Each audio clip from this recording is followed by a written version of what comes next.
When we came here this morning, it was clear, blue skies, bright sunshine. The forecast, for what it's worth, is that it is going to rain.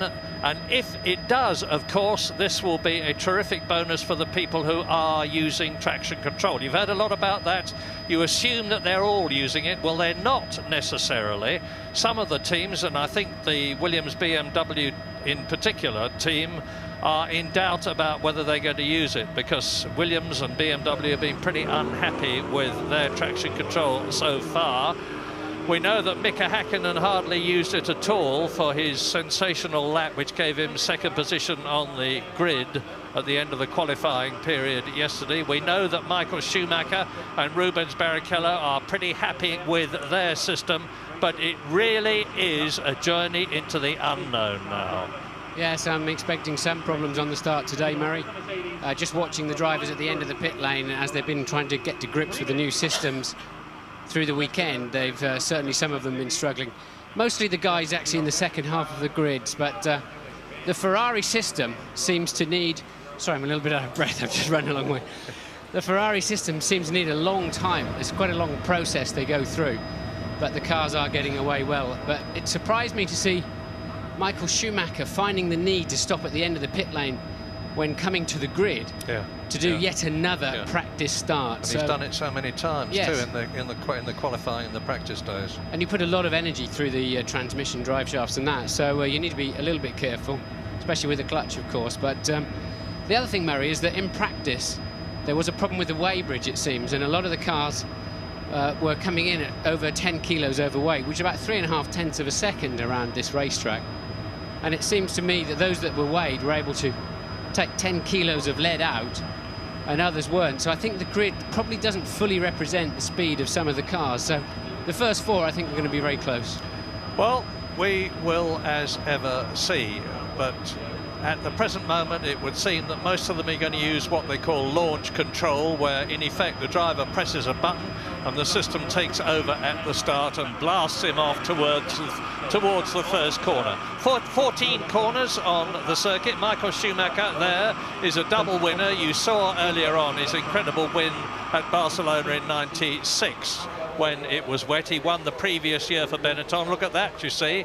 That hill is just over my left shoulder, and those clouds are getting lower and lower. And when this race starts, if rain comes down and damps the circuit, they are on what we still call slick tyres, although they're grooved tyres these days to put less rubber on the road. There you are. You can see Mika Häkkinen's tyres, or you could just a moment ago. Mika Häkkinen has won this race for the last 3 years. David Coulthard has been second. There he is for the last 3 years. It's very much a McLaren circuit. They were dominated by Ferrari for the first 2 races this year in Australia and Malaysia. They made their comeback in Brazil, and Ferrari and McLaren are very, very close. There is Spain's man, Fernando Alonso, in the European Minardi. He qualified a magnificent 18th, and Rubens Barrichello's Ferrari comes off the jacks, and we wait now. It's just a matter of seconds before the parade lap. Now, I'd imagine they're going to switch off their launch control systems and try and lay as much rubber on the track as they can. Those that are thinking about it anyway, trying to get a bit more rubber down, because although they've got traction control, launch control, that is still a mechanism to control or minimize wheel spin. If you can stop the wheel spin happening in the first place, or to a lesser degree, you want to do that. So I'm expecting some of them, those that are thinking. And Coulthard's got a problem. Coulthard is not moving. Oh, now this means that David Coulthard, if all the others get past him and David Coulthard doesn't start, it means that he will have to start from the back of the grid. And this is the man who, with Michael Schumacher, is leading the World Championship. Drama, to put it very mildly indeed, and just about the worst thing that David could have hoped to happen. Well, he wouldn't have hoped it would happen. It's really, really bad news for the McLaren driver. Yes, and the team would not be allowed onto the grid to start him up until the whole pack had gone past. So Coulthard will start from the very back of the grid. And after all that work, all the testing, practice, qualifying, it's all been wasted. Now, there was a ruling, Martin, that if they could get their position back safely by the end of this parade lap, they could adopt it. No, not if you've fallen completely to the back of the field. If you get away slowly, Murray, and you're in the pack still, you can resume your normal grid position, but not if the whole pack has gone past you. Well, of one thing you can be sure, David Coulthard is a fighter. He's not going to take this line down. He's going to come up behind Tarso Marquez in the European Minardi, who was due to start last. And then he'll have to get past Jenson Button, De La Rosa in the Jaguar, who's starting 20th on the grid. Fisichella, who is 19th and was very late out on the grid on the Benetton Renault, incidentally. And there's the yellow flags waving at the top left of the screen there. Coulthard clearly, as he put it in first gear, ready for the dummy grid, if you like, to go round to the start proper. He has stalled the engine for whatever reason, and that's going to cost him dearly. It'll be difficult for him to get on the podium today. Points may still be a possibility because of the speed of the car that he's driving, but overtaking around here is a nightmare. Onto this very long pit straight, you can see now it's a 135-mile-an-hour corner, and you just can't follow closely enough to get a good run at the car in front of you. Now, what this is going to mean, a tremendous bonus for Ralf Schumacher, who is 5th on the grid in the Williams. There's David Coulthard coming up to take his position. And remember what an absolutely fantastic start Ralf Schumacher had in the last race of the year at San Marino, when he went into the lead by the first corner. Now, he's got a spare space in front of him. At the present moment, he's just got Rubens Barrichello, Hakkinen and Michael Schumacher, and Ralf Schumacher is a lightning starter, so watch the right-hand side of the grid when you look down the two rows. Several years since Coulthard will have started anywhere near the back of a Formula One pack, and he's got to go for it, but he's got to be so careful not to trip over. Go, go, go in Spain now. Michael Schumacher gets away. Mika Hakkinen is second behind him. Rubens Barrichello is in third place. Jarno Trulli is challenging. And sure enough, Ralf Schumacher is right up there. He is third from 5th on the grid. Ralf Schumacher in the Williams BMW moves up, and Barrichello is dropping back. In fact, he's passed Schumacher again. Ralf Schumacher has got Jarno Trulli in the yellow Jordan behind him, and the race order at the present moment, Michael Schumacher leads Mika Hakkinen, leads Rubens Barrichello in 4th position. There you can see Ralf Schumacher, and behind him is Jarno Trulli. So, with David Coulthard fighting his way through the grid, this, of course, is a 65-lap race. Lots of action to come. Yes, and Coulthard had a reasonable start at the back. The man who just did not get off the line is Frentzen. He got away plumb last, thank God. Nobody ran into the back of him. So it looks like Frentzen's launch control didn't function, or he hadn't got it plugged in properly, and he is running well behind. But it also now, I notice, I think Coulthard is at the back of the pack. He's obviously tripped over somebody. James. Complete chaos here in the McLaren garage. They're only coming back with the pit equipment. It's all been flung aside, and they're all down there ready now for Coulthard with a spare nose. He's had an incident. I think the front wing's been damaged. All kinds of parts and bits thrown everywhere, trying to get ready. They are now ready for David Coulthard, though. What a dramatic start. And I think Frentzen had some problems as well off the start line, guys. Thanks, James. Well, rotten luck for David Coulthard. It's looking very tough indeed for him as Schumacher goes through. Hakkinen back on form. It is 8 races since Mika Hakkinen won a Formula One Grand Prix. He's hungry for victory because he's well down in the pecking order in the World Championship. He's in 7th position. He's only got 4 World Championship points in comparison with Michael Schumacher and David Coulthard on 26. And David Coulthard, he comes into the pits right in front of me.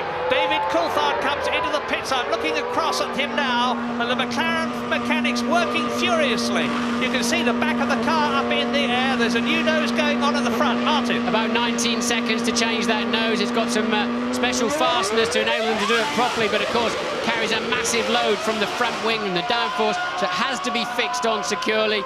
And, well, we didn't see who he tripped over, but Coulthard clearly had a fine start and got into sort of 2/3 of the way into the pack by turn 1. It's clearly run into the back of somebody. Yeah, and he has to tour out of the pit lane, of course, because there's a mandatory speed limit there, which you must not exceed. And if you do, you get a 10-second penalty. Plus the time it takes you to slow down and come in and then speed up and get out again. Meantime, on lap 2, you're looking at the second-place man, Mika Hakkinen, who is sandwiched between the 2 Ferraris of Michael Schumacher, 0.6 of a second ahead of him, and Rubens Barrichello 1.4 seconds behind him.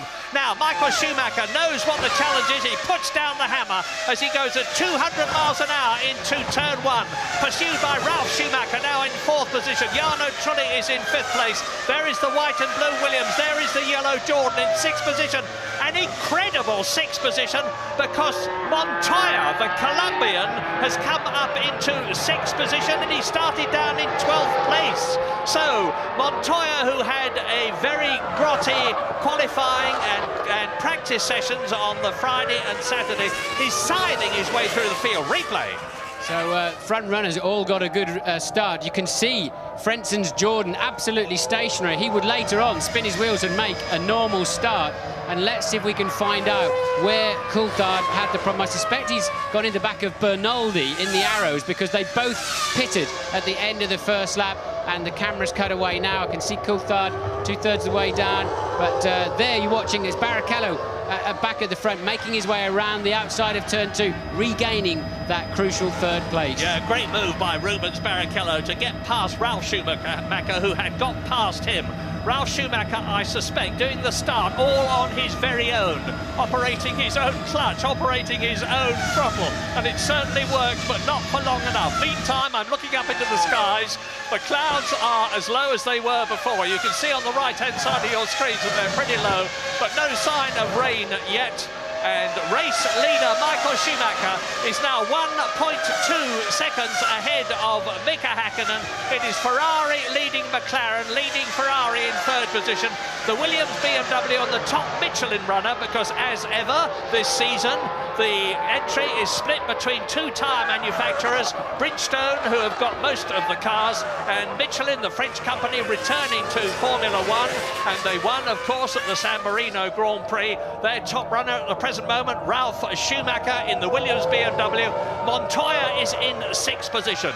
And Montoya hungry for success. He led in Brazil magnificently after passing the man you're looking at now, Michael Schumacher, with a sensational move at the left-hander at the Senna S, only to be nerfed by Jos Verstappen out of the race. Well, a new fastest lap by David Coulthard, who's last in 22nd place. Some 55 seconds then is Coulthard behind Michael Schumacher, your current leader.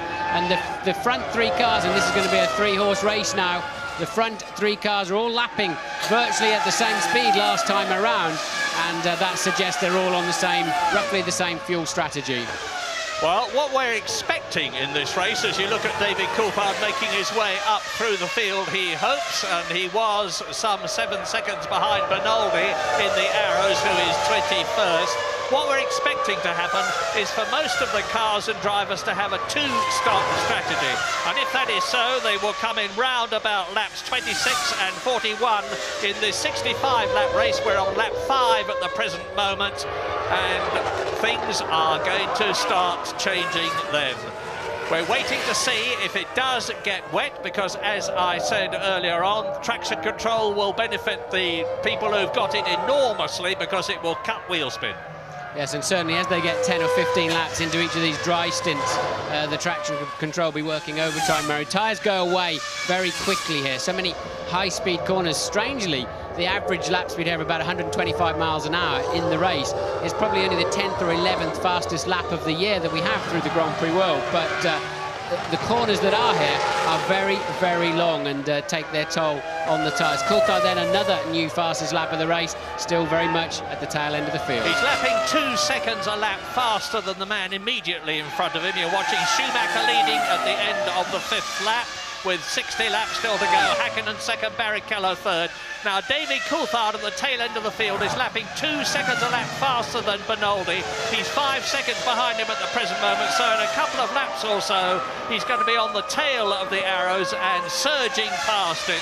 And then he's got to tackle Tasso Marquez in the European Minardi. Yes, so Jenson Button having another miserable day so far, sadly, down in 19th place in the Benetton, already half a minute behind the race leader is Jenson, and really he's just going through a dismal period. 1:11th race distance, race order as you look at David Coulthard. Now you can see this is a replay. The front wing is totally missing off the And look at it, tucked underneath. He's got somehow underneath the right-hand wheel. That was a replay. Of course, he's come in and had a new nose fitted, and he's now 3 seconds behind Bernoldi. We're on lap 6, which is 1/11th race distance. Michael Schumacher leading Häkkinen by 2 seconds. Barrichello is another 2 seconds behind him.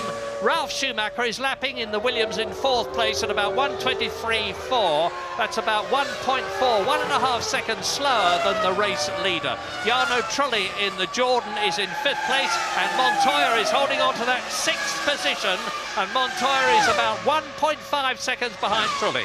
And to remind you, Michael Schumacher took 1 run less in qualifying yesterday than anybody else, and he was very economical with tyres through the free practice. He has 3 sets of new tyres. Oh, Jaguar coming together, and that is Pedro de la Rosa in the Jaguar.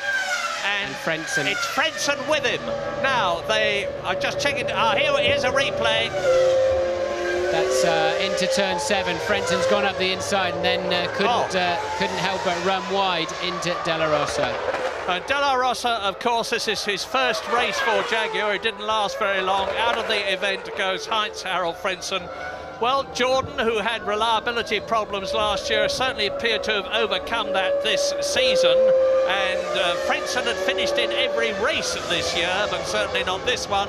De La Rosa, who had been expected to go to the Prost team, instead joined Jaguar, only for his race to retire on the 7th of the 65 laps. And you can see Michael Schumacher is in the lead, 2 seconds ahead of Mika Häkkinen, looking good. He's got the race under control at the present moment. And so it's on lap 8 out of 65. Schumacher leading Häkkinen by 2 seconds. Rubens Barrichello is another 2 seconds further back in 3rd place.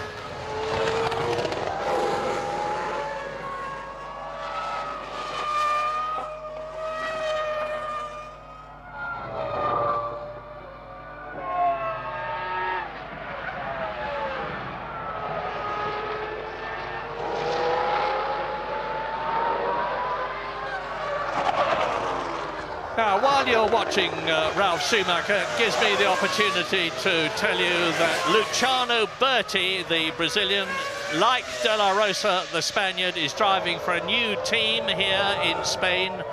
Berti, who drove for Jaguar in the first 4 races, is with the Prost team. He out-qualified his experienced teammate, Jean Alesi, who has passed him in the race. They're 13th and 14th. The Prost team are very happy indeed about the fact that Berti has joined them. As you look down on Mika Häkkinen in the McLaren, now there is Bernoldi, and he's been caught. I said that this would happen. Sure enough, David Coulthard has closed right up on Bernoldi. De La Rosa is out of the race. Frentzen is out of the race. You're watching the battle now for 19th and 20th places. David Coulthard is last at the present moment. He's not going to be for very much longer. Replay. Yes, and this is actually turn 10, and that's a legitimate move there for Frentzen, but he just couldn't hold his car in. De La Rosa really should have given him more space. He'd lost the position, he'd lost the line into the corner, and at that stage, I mean, it's 50-50 really. Frentzen didn't keep his car under control, and I think Pedro de la Rosa should have given him a bit more space by that stage of the manoeuvre. We always say that, Martin, don't we? Somebody should have done this or should have done that. It's not easy to decide, surely, when you're in the cockpit. No, it's a sixth sense. You've got to instinctively make that move. You can't, by the time you've thought it over, it's too late. And I really think both of them could have avoided that incident. In the Asia Tech powered Arrows with the yellow-topped helmet, Enrique Bernoldi from Brazil is about to lose his 19th place to David Coulthard as they cross the line and start their 9th lap.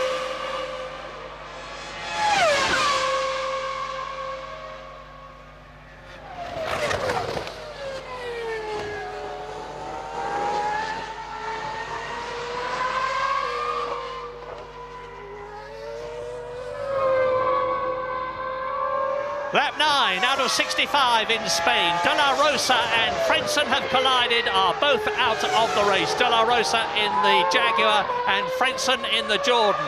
And you were looking at David Coulthard, last man in the race at the present moment as a result of not being able to get away on the line. He's caught Enrique Benoldi, who is in 19th place and is now past him.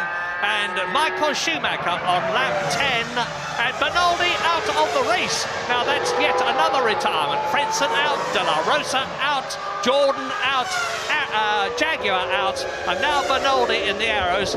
And I wondered if they made contact. We didn't see anything. No, I think it's a technical problem for Benoldi on the side of the track, but it was significant. Coulthard caught him at 2 seconds a lap and then followed him for 3 laps until he broke down. So he's got his hands full coming through the grid. His next target is Tarso Marquez. That might be a bit easier down the straight. Then he'll be cruising up to Jenson Button. Meanwhile, up at the front, it's absolutely stationary at 1.8 second gap then. Mika Häkkinen very much keeping Michael Schumacher true and honest in these early stages of the Grand Prix, and that was new boy at Jaguar, Pedro de la Rosa, walking back. Mark Stewart, Jackie Stewart's son, in the mauve shirt there, looking at the monitor in the Jaguar garage, and Mika Häkkinen pursuing Michael Schumacher for all he is worth. The gap is staying, as Martin said, at a steady 2 seconds. Looks as though the Finn cannot do anything about the German at the present moment. Will the positions change when they come in for their pit stops for the first time? Who knows? Who knows also what sort of a strategy they are on.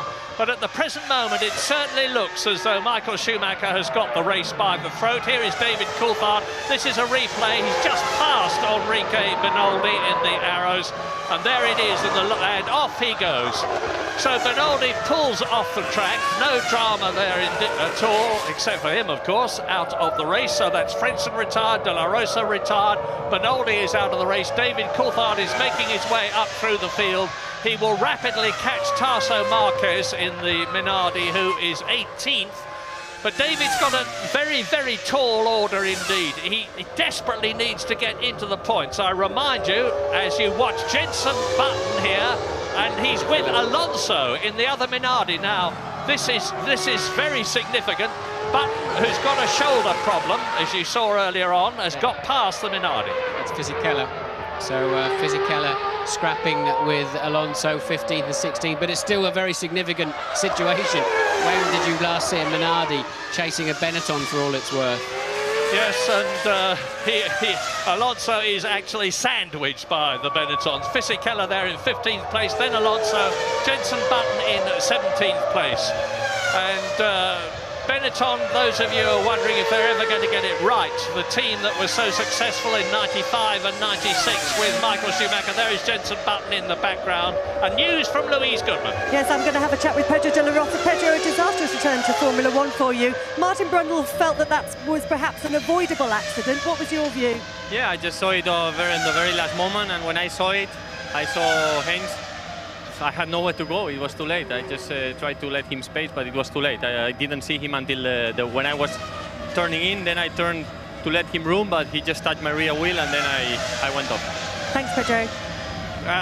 Fernando Alonso, that we were talking about earlier on, putting up a very brave fight indeed. When you think of the budgets that Benetton, Renault and European Minardi have got, it's a fantastic drive already by the 19-year-old Spaniard, the youngest driver in Grand Prix racing. Yes, interestingly, of course, he is contracted to Flavio Briatore in Renault at what will become the Works Renault team. And at the moment, he's sandwiching the two Works cars, albeit they're running 15th, 16th and 17th. But Alonso, definitely a name you're going to hear a lot more of in the future. As you watch Mika Häkkinen approaching turn 1, and he's now on his 13th lap out of 65, pursuing Michael Schumacher, and was marginally quicker than him on the last lap, but it hasn't made any real difference. The gap is still 2 seconds a lap. Michael Schumacher will, of course, know exactly what the score is. Excellent radio systems these days. I wonder what the strategies are. Maybe James Allen can tell us. Well, Murray, I'm down in the McLaren garage at the moment, and I'm expecting them to come in for the first stop around lap 23 to 25. But just looking through, last year, Mika Häkkinen took a little bit more fuel on board at the start and went as far as lap 26. The timing of the first stop absolutely crucial here, and I reckon there could be a bit of bluffing going on as well. You might see some mechanics coming out with the tyres, making it look as though they're ready to do a stop, try and make the opposition blink first, as Martin would put it, and then going back in again. It's absolutely key when you put the new tyres on here, and as soon as we start to see a driver with new tyres on going substantially quicker than he did before, then that's when everyone will dive in. Massive drama last year, of course. Michael Schumacher leading the race from Mika Häkkinen. He came in for his first pit stop and got the lollipop man who lifts the board to tell him that all is clear behind him. Moved it a bit too soon. Michael Schumacher blasted out of the pits, as he was perfectly entitled to do, and took with him Nigel Stepney, the English chief mechanic at the time, and damaged Stepney's leg. They had to put a substitute refueler in for Michael Schumacher, and he made a bit of a mess of it second time round. And there's news from Louise. Yes, I'm with Heinz-Harald Frentzen. Let's get the other side of the story. Heinz-Harald Pedro said he didn't see you until it was too late. Is that how it appeared to you? I don't know which helmet he's wearing, if he's able to see on the side, but it was clearly my corner. I was on the inside, and with his front wheel, he touched my rear wheel. Pretty obvious that that was my corner in this moment, but nevertheless, a racing accident happened also because I didn't have a very good start. A rather unhappy Heinz-Harald Frentzen. Back to you, Murray. Yeah, pretty magnanimous Heinz-Harald Frentzen. It's a normal situation. It was his fault. No, don't be ridiculous. It wasn't his fault. You know, everybody says it was the other bloke's fault. So you're looking now, it's continuing at Fisichella in 15th position, being chased by Fernando Alonso, and they're pulling away from Jenson Button. I'm looking, and Alonso having a look at Fisichella. He's going for that 15th place.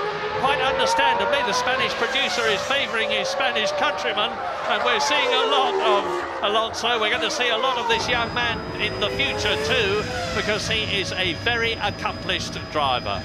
And it's lap 15 now in Spain. Already 15 laps have gone by, 55 laps to go, including at least 2 pit stops for the majority of the contestants. Michael Schumacher, who's won here twice, he's been twice third position here. He was 5th last year.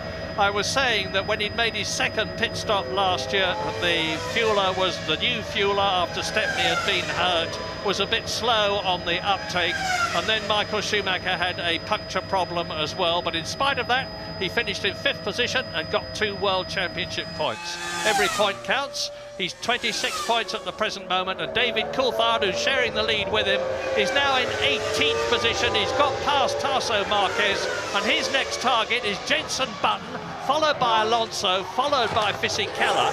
So that's going to be very interesting indeed when he closes up on them. Brilliant cat and mouse game going on at the front. Michael puts another new fastest lap in, and Mika immediately just cruises into the same lap time and just pegging that gap, still at 1.8 seconds, as you can now see on the bottom of your screen. And really, these two, we've seen this so many times before, haven't we? These two just slugging it out at the front. 2-car race. I mean, you can see the gap between them: 1.5 seconds, 1.7 seconds, 2 seconds. But they're pulling away all the time from Rubens Barrichello, the other Ferrari driver, who's holding his 3rd position. He is now 6.7 seconds behind Michael Schumacher, and about 8 seconds in front as we ride with now Jos Verstappen in the arrows. He is in 12th place, pursuing the gifted Kimi Räikkönen, the new young Finn, 21 years old, who is driving for Sauber, having come up straight up from Formula Renault. Now, down to turn 1, he's doing about 200 miles an hour as he backs off. The right, the left, it starts to climb now. Then he goes into the very, very long double 90. Turn 3, 4th gear, about 125 miles an hour. Then there's a bit of a straight before the end of the first sector of this 3-sector course into turn 4.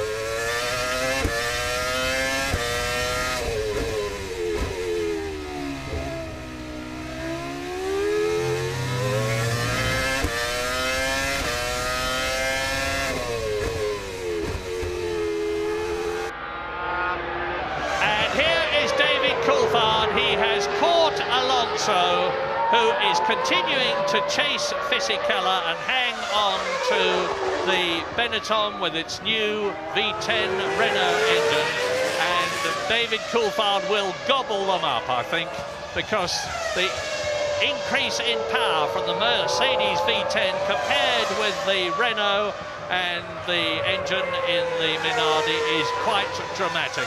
The Renault is alleged to be something like 100 horsepower down as they develop this engine. They are continuing to say, watch us, we're going to get it right in France.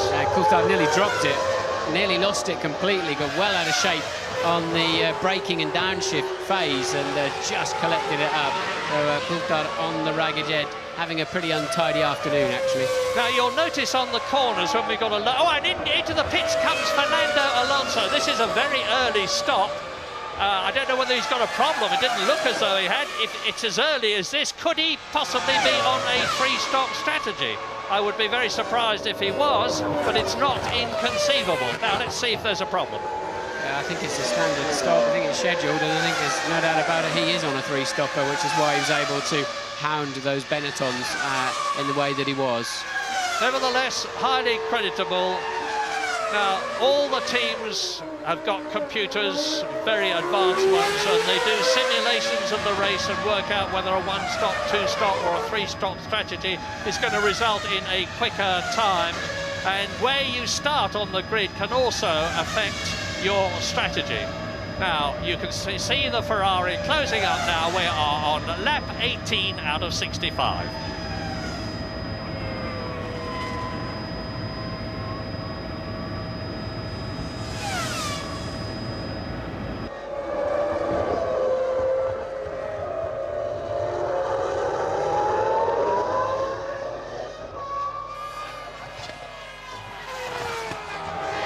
Coulthard moves up to 15th in the McLaren as Michael Schumacher now is cutting his way through the field. He's just lapped Tasso Marquez on lap 18 out of 65. Marquez in the European Minardi is last, and there goes Häkkinen through to lap him. Now, Häkkinen has closed up a bit on Michael Schumacher as a result of the German lapping the Brazilian. Yes, Michael's lost 9/10 of a second in the middle part of that lap. He'd previously put a couple of really hot laps in to build up to 2.3 second lead, now down to 1.6. And also Coulthard managed, Alonso made a pit stop. He's on a three-stopper this afternoon. Coulthard then quite easily making his way past Fisichella. Next target, Luciano Berti in the Prost in 14th place. Coming up to 1/3 distance, Michael Schumacher leads the Spanish Grand Prix as in comes the Benetton for the first of its scheduled stops. Now, Jenson Button is now last in the race. Fisichella has been passed and has still got Tasso Marquez well behind him, and Alonso, and out goes Jenson Button. That's his first stop. It was on lap 19 out of 65. Schumacher leads Häkkinen by 1.5 seconds. Barrichello, 6.3 seconds, third. Ralf Schumacher in the Williams BMW is 14.14 seconds behind his brother. Fifth is Jarno Trulli. We haven't seen Juan Pablo Montoya, the second Williams BMW driver, but he's very much in this race. He is in the points. He's yet to finish a Grand Prix, never mind score a World Championship point, and he will be desperately hoping that this is the time when he breaks his duck, scores a point, over the line goes Schumacher. Fastest lap of the race so far, 1:21.832, well inside the previous lap record of 1:24.2. So he's broken the lap record by some 2.2 seconds. The result, no doubt, of the superior rubber, because both the Michelin and the Bridgestone companies are running softer compounds here than they would have had at that time. And here is the other European Minardi. It's Tasso Marquez. Now, Alonso has been in, so Marquez is clearly on a three-stop strategy as well. Lap 20, coming up to 1/3 distance. Second, Mika Häkkinen, there he is. 3 times a winner. The last 3 years, in fact, 2000, 99 and 98, and he's, of course, world champion in 1998 and 99. And he's chasing the current world champion, Michael Schumacher. and it is absolutely clear that McLaren have got their car right after the problems they had in Australia and Malaysia, the first 2 races of the year. And the people that were discounting Mika Häkkinen and saying he's passed it, well, it was so ludicrous that it was not even worth considering, but how wrong they were. Look, as Jarno Trulli now, 5th position in the yellow Jordan, has got Juan Pablo Montoya right on his gearbox. The Colombian is a real hard charger, and he is charging. Yes, we've seen Trulli locking up virtually every time we've caught a glimpse of him, and Montoya having a much stronger race than he has qualifying, in fact, than he has for a couple of Grand Prix now. So Montoya on a charge, and we know how aggressive he can be if he gets half a chance of a pass. Yeah, Montoya, I remind you, started 12th on the grid. Now he has got well ahead of Olivier Panis, and look at the way he's sliding that car. People said you couldn't slide a car with traction control. I'm not sure whether Williams are using it. I suspect they're not. In which case it is a bit of right foot driving that Montoya is doing. He's also gone ahead of Heidfeld in the Sauber, who's down in 8th position. He's got ahead of Jacques Villeneuve, who started in front of him and is now in 7th place. And Montoya is challenging Jarno Trulli from Italy in the Jordan. You saw him earlier on talking to Louise Goodman when they were out in the Jordan Honda Powerboat. But they're 2 seconds a lap slower than the leaders, and I can't help but think that Trulli, and who's that off? Ralf Schumacher. Ralf Schumacher, who was 4th. So, out of the race, he's not going to get back in the race. He's beached it. The bottom of the car, the under tray is resting on the gravel. He must have just slid off the circuit out of 4th position. Up into 4th place comes Jarno Trulli. Up into 5th place comes Montoya. Up into the points comes Jacques Villeneuve in the BAR, pursued by Heidfeld and Eddie Irvine. And into the pits come the Jordan and the Williams absolutely together. Yes, a quite early stop then at the end of lap 22, so they're coming in absolutely together. Current 5th and 6th place man, in reality 4th and 5th, now that Ralf Schumacher, I think, fell off all by himself. He's made a driving error. Who's out first? Oh! And it's Montoya. Yeah, Montoya's got ahead. Montoya's got ahead. Brilliant bit of pit work by the Williams team and mechanics, and Montoya has gained a place. This is a replay. It's in the downshift, Murray. You brake very, very late into that corner. You get a huge weight transfer forwards. Got to come down 5 gears, and suddenly you just snatch the rear wheels, and it's like a pendulum. As soon as the mass behind you gets to a certain angle, absolutely no amount of steering correction or whatever will bring it back, and Ralf then beached and out of the race. Fisichella in the Benetton, about to be engulfed by Michael Schumacher, race leader. 14th is lapped by 1st, and Mika Häkkinen is being held up because in front of Mika Häkkinen is the arrows there, you see, and he's passed it now, and now he has got to get past Fisichella in the Benetton as Michael Schumacher sprints away. The gap is still 1.8 seconds, or was at the end of the previous lap. They're on lap 23 out of 65. Yes, the problem you always have leading any motor race is if you're when you're coming through the back markers, you're tending to wake them up and alert them. I mean, we're barely a third into the race and they're being lapped, so then they're much more aware for the next man coming through. And where I can hear you saying is David Coulthard, the answer is that he's passed Fisichella. You saw that happen. He's 13th at the present moment, but he's 11 seconds behind Luciano Berti's Prost in 12th position. He's lapping about 1.4 seconds a lap faster, so it's going to take him some time to catch him.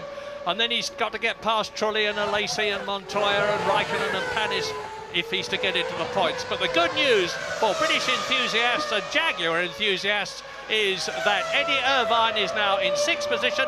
Ferrari, into the pits comes Schumacher. Yep. Schumacher in the pits this time, an early stop, James. Yeah, bang on time, actually. We said lap 23, and this is exactly what he did last year. He stopped on 23, and Häkkinen stopped on 26. Watch how much fuel goes in. Should be about 7.6 seconds worth. That's a bang on target for a two-stopper. The clock, I'm just waiting to see.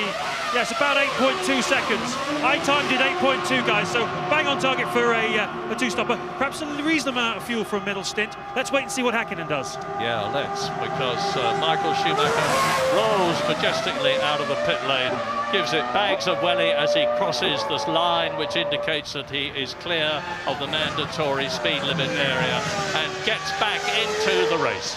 Be a smile on the face of the McLaren people, because they know then that if they can do another 3 laps, let's say, or whatever they can do, suggest their car is carrying about 0.2 of a second more fuel than the Ferrari on the weight. So Villeneuve he was in 4th place at that time, making a good 8-second stop there. So Häkkinen now needs to pull out some Banzai, almost Schumacher-esque mid-race laps. Indeed he does, and the fastest lap we have so far is Schumacher, 1:21.832.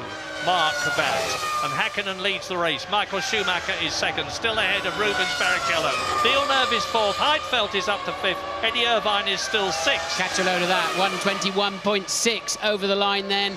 A new lap record from Mika Häkkinen, and he's doing exactly what he has to do. You've got to wonder why he didn't push a bit harder earlier, because he wasn't in the dirty era of the Ferrari. He was holding station about 2 seconds behind. Now he's got to maximise whatever fuel load he's got in that car. Yeah, this is a classic bit of motor racing you are watching. Race leader goes in, new nose cone for the Benetton of Giancarlo Fisichella. He's had a coming together with something or other. He was down in 15th place, which means to say that Alonso, who fought him so hard, even though he's had a pit stop, will probably be back in front of him.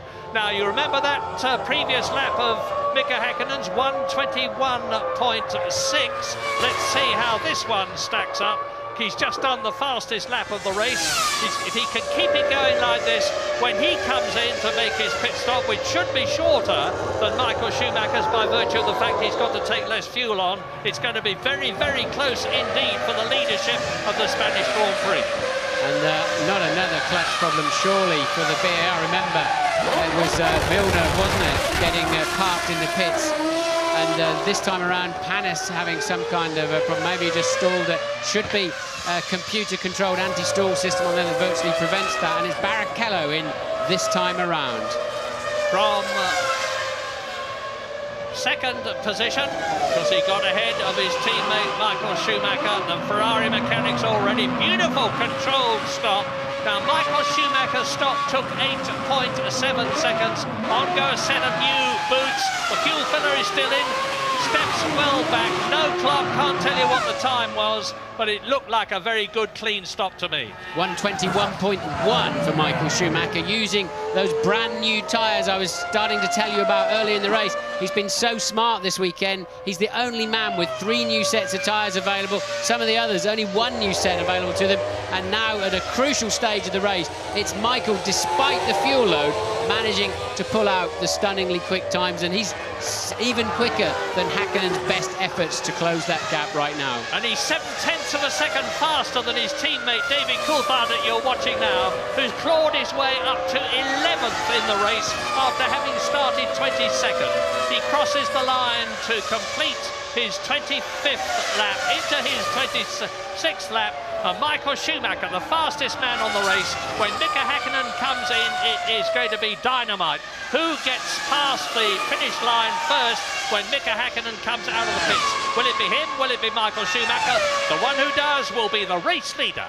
Be touch and go, because I don't think Michael's stop was particularly spectacular, but that 1:21.1 certainly was, and he's on another reasonable lap right now. I think he's had to pass a car through this middle part, so it's going to be very, very close. Depends on the quality of Häkkinen's in-lap, which we can't time, and of course the quality of the pit stop itself. But if I had to put my money on it, I would say Michael's still effectively just in the lead of this race. Coulthard up to 8th place, but mostly because there's been a spate of pit stops of cars in front of him, but making his way reasonably nicely through the pack. Yeah, David's had a stop, of course, but it wasn't his expected fuel stop early on in the race. He had no problem.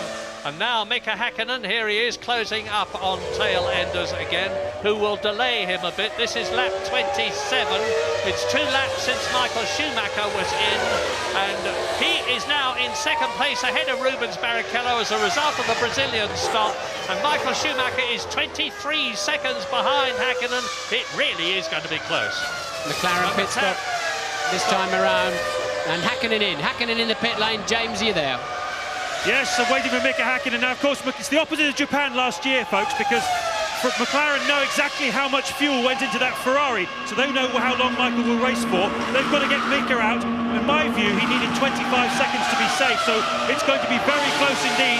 The tyres he's putting on are not new. There's a delay getting the hose off. It's not a great stop by Häkkinen. And I'm looking for Michael Schumacher. There he goes over the line as Häkkinen is trundling out. Michael Schumacher, there he is in the background. You just saw him, he's retaken the lead. Michael Schumacher crosses the line and retakes the lead as Mika Häkkinen comes out of the pits, now again in second position. So that searing lap that Schumacher put in has done the trick. Lap 28, race order. Michael Schumacher, 3 times world champion, leads the Spanish Grand Prix, which he's already won twice, from Mika Häkkinen and Rubens Barrichello. And up into 4th position, Juan Pablo Montoya in the Williams BMW, ahead of Jacques Villeneuve and Jarno Trulli. Yeah, Montoya having a great afternoon then, so he cleared Trulli in the pit stops, and I think when Villeneuve stopped a little bit later, Montoya's passed him too, so a genuine 4th place then now for Montoya. But Schumacher retains the lead. That double pull they had to take on the fuel hose, and his sprinting 1 minute 21.1 lap has enabled him to very much stay in the lead of this race. Like James, I wondered if McLaren might short-fill Mika Häkkinen just to get himself track position, but maybe that would have been a bit of a false dawn anyway. And, well, the cat and mouse game is back on. Yeah, it's very easy to make the decisions for somebody else when you haven't got the responsibility. I'm surprised too. It would have seemed a fairly sensible thing to do, but now Bertie in 14th position, who is now 2 places behind his teammate Jorna Lacey in his first race for Prost, is being caught to be lapped by race leader Michael Schumacher, and there in second place Mika Häkkinen in the McLaren. And McLaren are coming out into the pit lane. That will be to bring David Coulthard in on lap 29 for his first fuel and tyre stop, as opposed to the new nose cone stop which he had early on in the race after his collision. So Schumacher leads, it's lap 29, the gap is 2.5 seconds, which is as much as, if not slightly more than, it has been. Ferrari leads McLaren, leads Ferrari with Barrichello.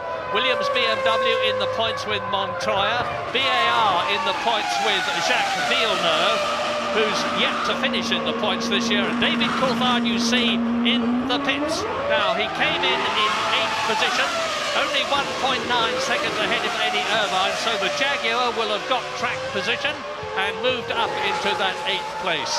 Probably Kimi Räikkönen in his wheel tracks will have gone up as well. I'm waiting to see confirmation of that as they go past us.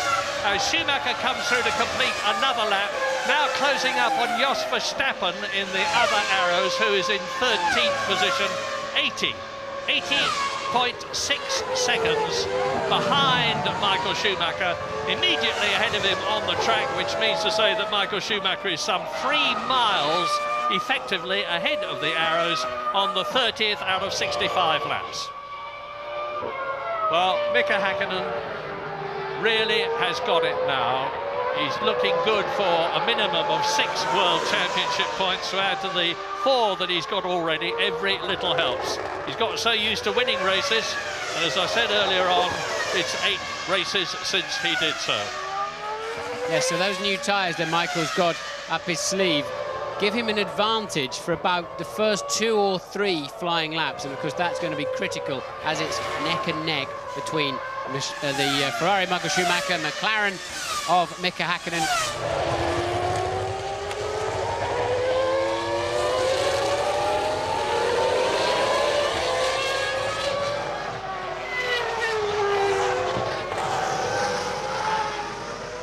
Michael Schumacher, Jos Verstappen lapped by Schumacher but not by Häkkinen yet. There is Mika Häkkinen. We're on lap 30, coming up towards half distance as they cross the line. The Mercedes-Benz powered McLaren closing up on Jos Verstappen, who moves over, and Mika Häkkinen neatly sidesteps, moves back onto the racing line, still in his position of second place, now a lap ahead of Verstappen's arrows. Verstappen being very cautious there. Remember, last time we saw him just very politely get out of the way for the leader. He then ran into the back of him, which was Montoya, of course, in Brazil, but no such problems for second place man Häkkinen, who comes up to lap what must be a Jean Alesi.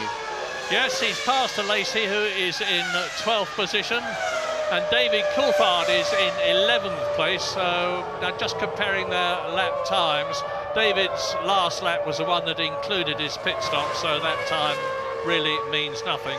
But Mika Häkkinen now is 2 seconds behind Michael Schumacher, and he's not making up any ground at all in terms of racing distance. And in terms of time, for that matter, that gap has been very steady all through the race. Michael Schumacher is controlling it magnificently.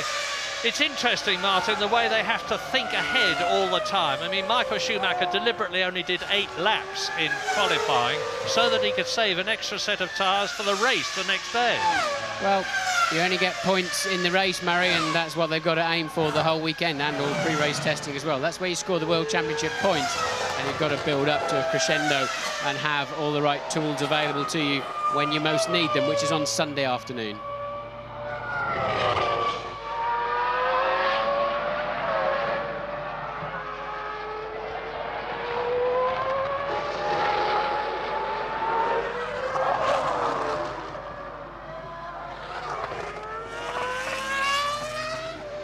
This is half distance at the Catalunya circuit for the Spanish Grand Prix, and you're looking at Michael Schumacher, who's just edging away from the car you're looking at now, that of Mika Häkkinen.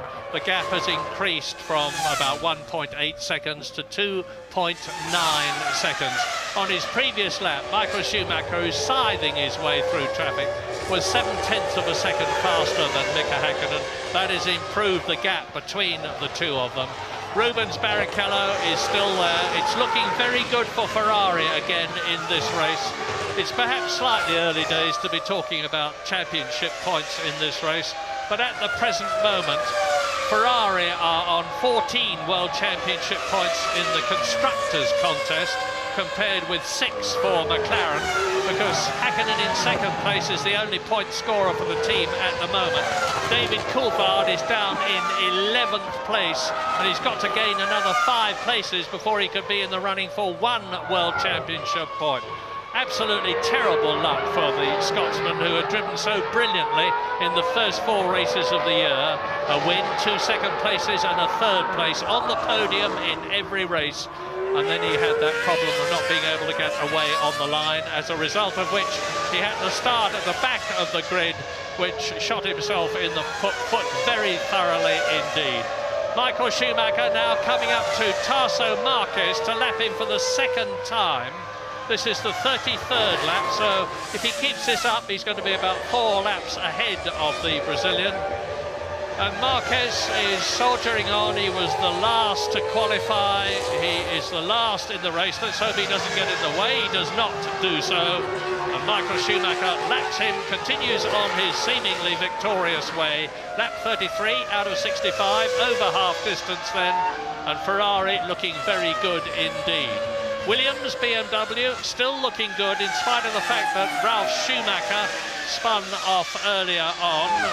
And Montoya is in that 4th place. BAR still on 2 World Championship points for Jacques Villeneuve, whose teammate Panis started in front of him but is now in 10th position compared with Villeneuve's 5th place, and the Jordan of Jarno Trulli is still in 6th position.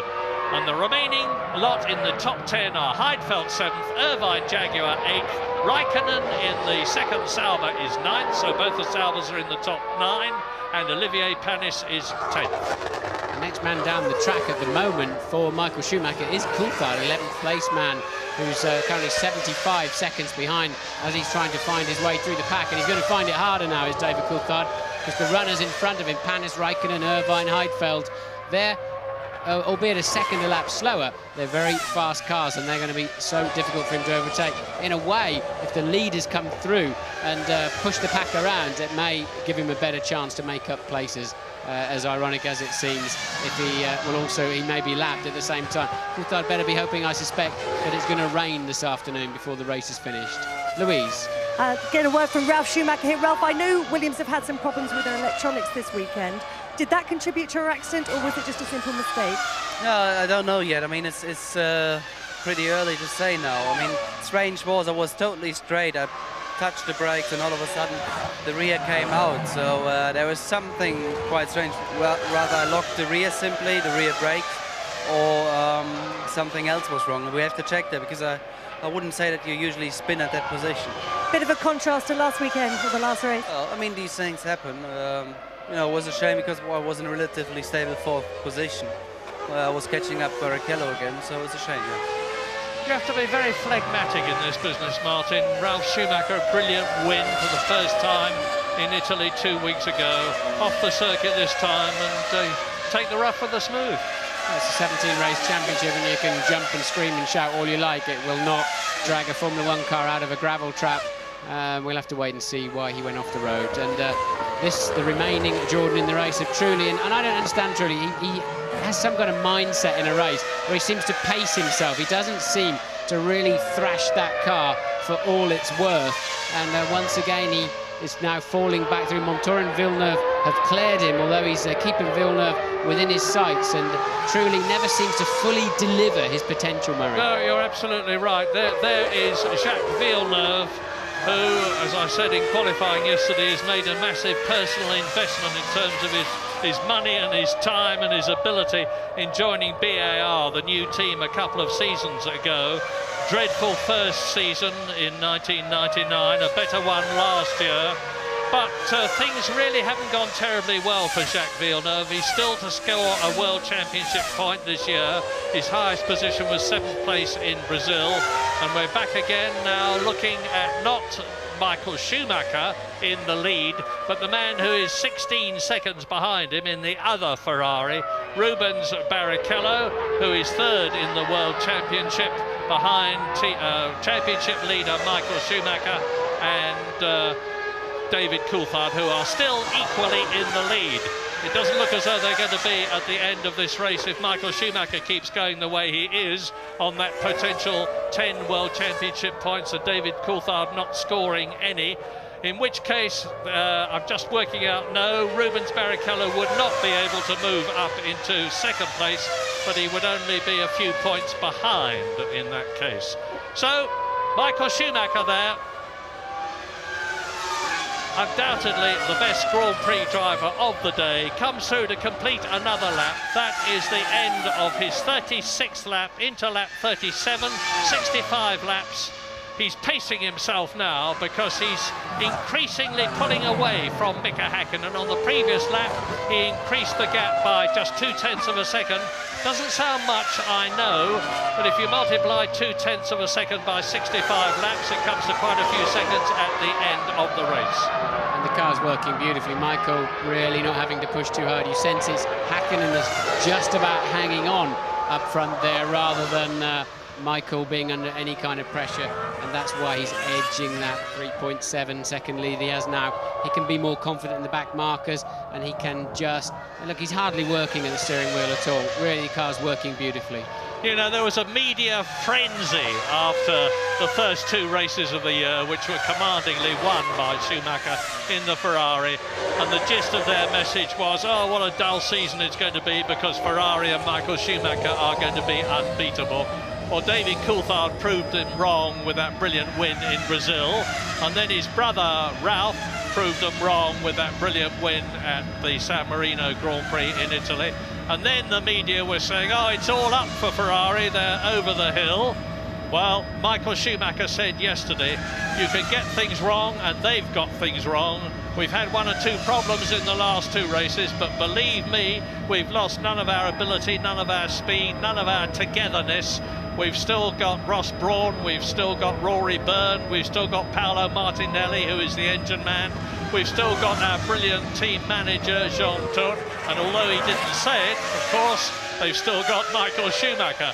And those 5 men together make an absolutely brilliant partnership, and they're proving it in this race. Lap 38, 4 seconds, 3.6 seconds ahead of Mika Häkkinen, as we look at Kimi Räikkönen, the Finn in the Sauber, the sensation of the year 2001, chasing Eddie Irvine's Jaguar in 8th position.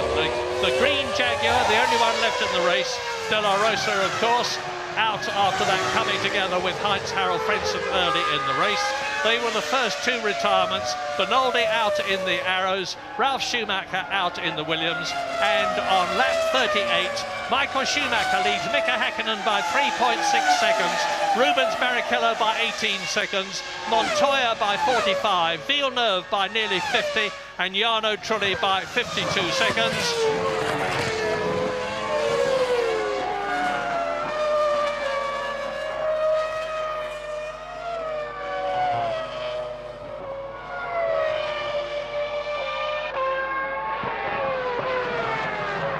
Now, you've heard it before and you'll hear it again because it bears repeating, but this young man, Kimi Räikkönen, 21 years old, from Espoo in Finland, a countryman of Mika Häkkinen's, is a quite incredible find. You're looking at Eddie Irvine now in the Jaguar. He's 8th, but just under a second behind him, you can see Kimi Räikkönen, who actually scored a World Championship point in Australia in his very first Formula 1 race.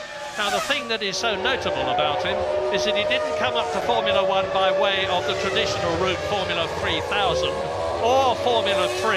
He won the British Formula Renault Championship last year, and Peter Sauber had a conflict with his chief team sponsor about whether Räikkönen or Bernoldi should have the seat. Bernoldi went to Arrows, and into the pits comes Räikkönen, who got that seat and has proved absolutely brilliant. I'm told that 100 Formula Renault cars have been sold this season on the back of Räikkönen's success, because the young drivers in that category are saying, if he can do it, I can do it, as Michael Schumacher drafts the Benetton of Fisichella and goes through to lap him for a second time.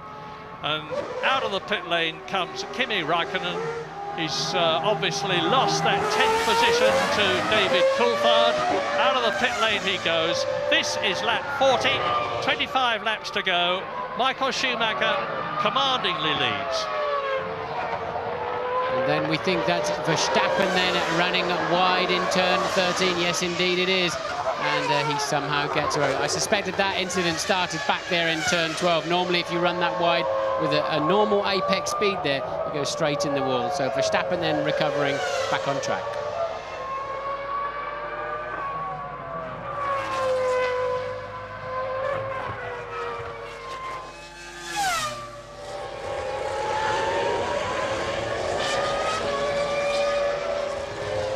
On the outskirts of Barcelona, Spain, it is lap 40 out of 65, just about 2/3 race distance.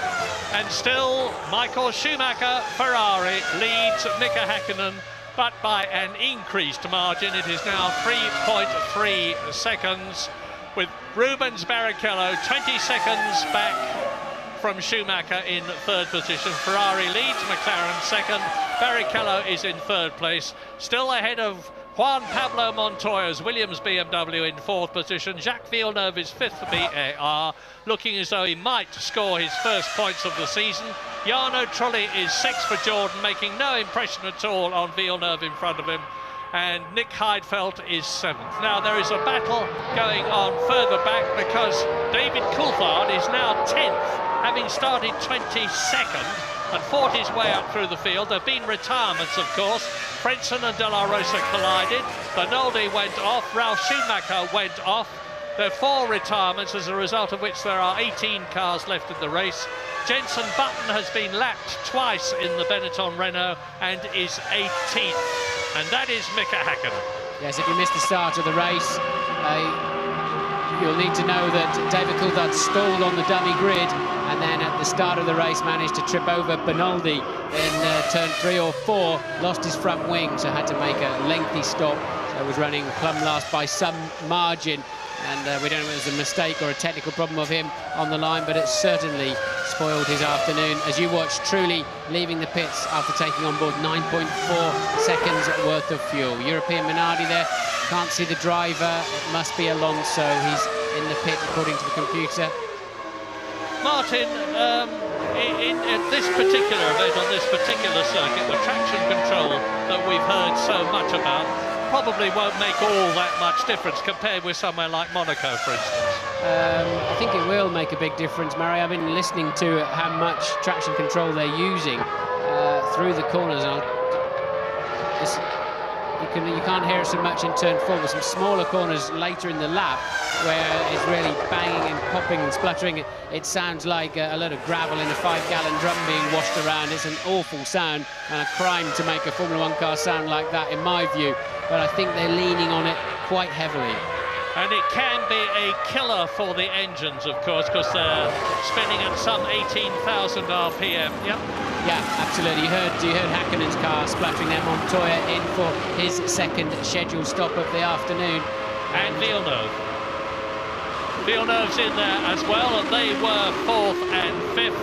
And Montoya gets out, and Villeneuve is held and has failed to make any impression on the Williams BMW on that pit stop. And Mika Häkkinen is now over 4 seconds behind Michael Schumacher.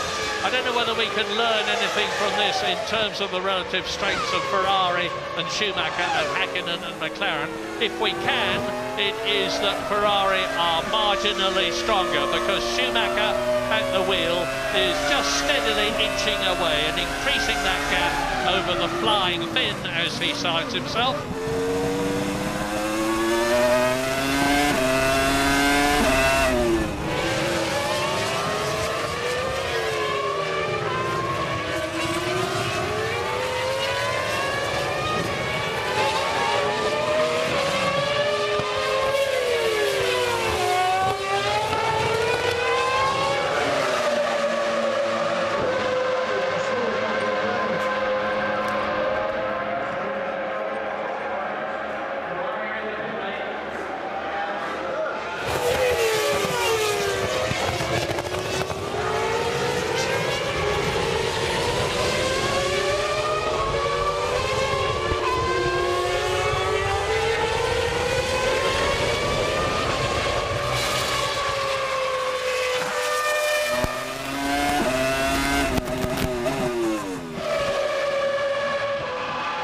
The filler cap, and the refueler just waits, and bang, a beautiful stop.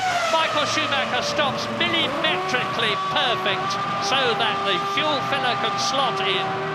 Brand new set of tyres again then for Michael, and that was the stop that cost him this race last year when they had the fuel problems and the lollipop went up too early. But no such problems for Michael this time around, and surely now, barring problems, and he's driving so easily and so smoothly anyway, I don't think he's near the limit at all yet of his performance this afternoon. Surely Michael Schumacher now has this race in the bag. Yeah, you can tell from the car language that Michael Schumacher is very well within his limits. He is on lap 44 now. Mika Häkkinen has gone through, of course, and there he is. He's coming up to Jacques Villeneuve, who is in 8th position in the BAR. So we're getting the second fuel stops now, just about absolutely bang on target. I was expecting them round about laps 23 and 41, and that's more or less when they have come in. And, well, Mika clearing the BAR easily there, and just to add more pain to the Häkkinen camp, he's had a pretty difficult lap, just where he needs to be sprinting. He's caught a gaggle of cars as Button is in for his second stop of the afternoon. So Jenson Button then, and each time he comes in, they're having to stick the fuel flap filler down. That's what they were doing last time around with a bit of helicopter tape, and that's why they lost so much time. But there's Coulthard currently up in 7th place, but yet to stop again. Yeah, David Coulthard currently up into 7th place, and that is 1 place off a World Championship point as he closes up on the 6th place man, Juan Pablo Montoya. But as you rightly point out, Martin, as Barrichello comes in for his stop, David Coulthard has yet to do the same thing. hear that engine racing in the background. Out he goes, nice smooth one. Watch the filler, no, you didn't see it. But the filler cap over the main orifice closes automatically as the driver changes up into a higher gear. Out, back onto the track goes Rubens Barrichello, looking good for 4 World Championship points, joining behind Giancarlo Fisichella and ahead of Luciano Berti, who is in 13th position. Here is Häkkinen, and it's lap 45 out of 65. And I say again, the retirements in the order that they left the race. Frentzen and De La Rosa, I put them together because they went out together. It was a collision. They're both perfectly okay, each blaming the other. Bernoldi out in the Arrows, Ralf Schumacher out in the Williams, and into a points place goes David Coulthard. But now he is in the pits. There he is. They've stopped Coulthard early. He was getting held up behind Montoya. So I think they've reversed the 2 McLarens around. Coulthard getting well out of shape 2 or 3 times into that corner. He's had a moment through this afternoon under braking, but I think they've decided to pit him early, so in a hope he can clear Montoya and get genuinely up into the points. Yeah, and in the past, the championship has been won by not 1 point, but by half a point. In 1984, Niki Lauda in the McLaren beat Alain Prost, his McLaren teammate at the Portuguese Grand Prix, to get the extra half point that was needed. And the reason that there'd only been half a point in it is that in the Monaco Grand Prix that year, the race distance was cut short, as a result of which only half points were awarded. And poor Alain Prost lost the World Championship by just half a point. He went on, of course, to win eventually in 1993, his 4th World Championship. Only one man in the history of Formula One has done better than that. The great Juan Manuel Fangio, who won it 5 times for 4 different constructors. Lap 47, Mika Häkkinen and Michael Schumacher out in front, ahead of Rubens Barrichello. Eddie Irvine was up into 4th position in the Jaguar, but is now in the pits. Yes, Mika Häkkinen then is leading the race by 21.4 seconds, of course, yet to come in for a stop, so we know that to be around 25 seconds for a stop. He'll have to take on less fuel than Michael Schumacher. Of course, he needs less in this stop to get to the end of the race, but I don't see it being anything like enough. Häkkinen doesn't have the speed now, and clearly Michael cannot have any more pit stop problems. There's no way, there's nothing available, no tools available to McLaren now to springboard Häkkinen into the lead of this race. No, and it means that there's a lot of very hard work to do. How the fortunes can change in Formula One, because look at how dominant McLaren were in 98 and 99, with Ferrari nevertheless winning the Constructors' World Championship in 1999, which they repeated last year, when Michael Schumacher took the Drivers' Championship for the 3rd time in his career, the 1st time for Ferrari. And now, without a doubt, Ferrari have got the edge over the great McLaren team. And P1 goes out the board to Mika Häkkinen. He knows he's in the lead, but he also knows he's got to come in. And he also knows that Michael Schumacher has already done so. The lead now is just a whisker under 23 seconds.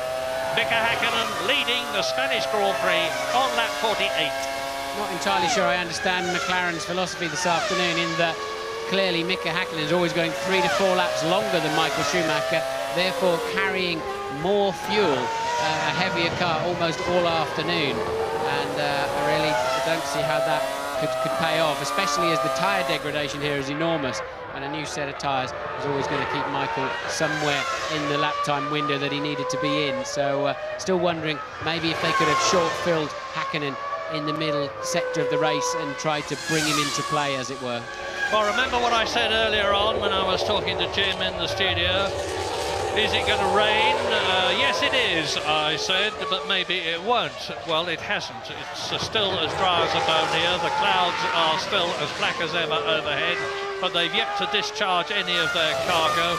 It was a beautiful day on Thursday when we came here. It was excellent on Friday, the first day of practicing. It was excellent yesterday for practicing and qualifying.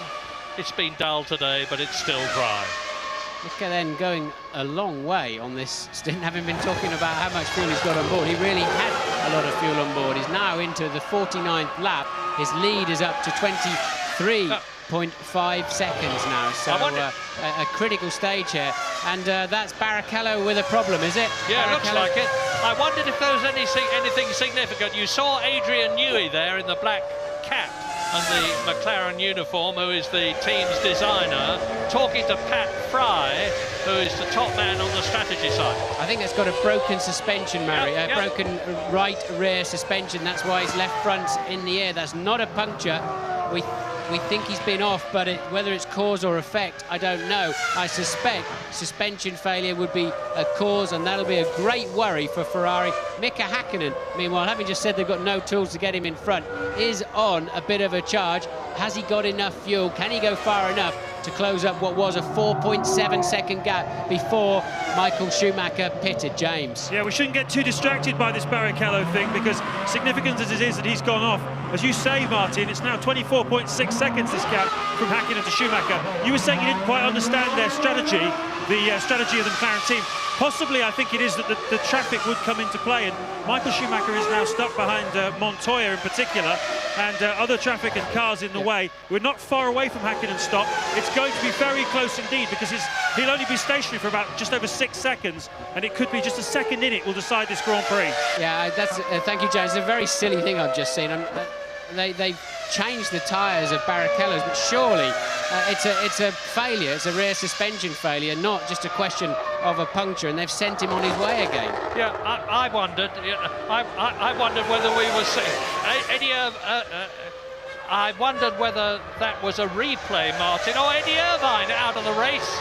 Eddie Irvine in the Jaguar retires. His teammate Pedro de la Rosa has already done so. Eddie Irvine, who was in an excellent for the Jaguar team this year, 8th position.